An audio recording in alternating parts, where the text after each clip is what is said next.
berada di Yayasan Habibullah Batam.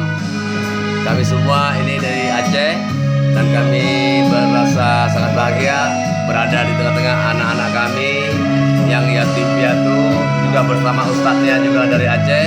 Terima kasih kepada Pak Deska beserta keluarga yang telah menerima kami, menyambut kami sebagai tamu.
Kita semua diberikan kesehatan, kekuatan, dan tetap dalam keimanan, tetap dalam mensyukuri semua rahmat dan nikmatnya iman.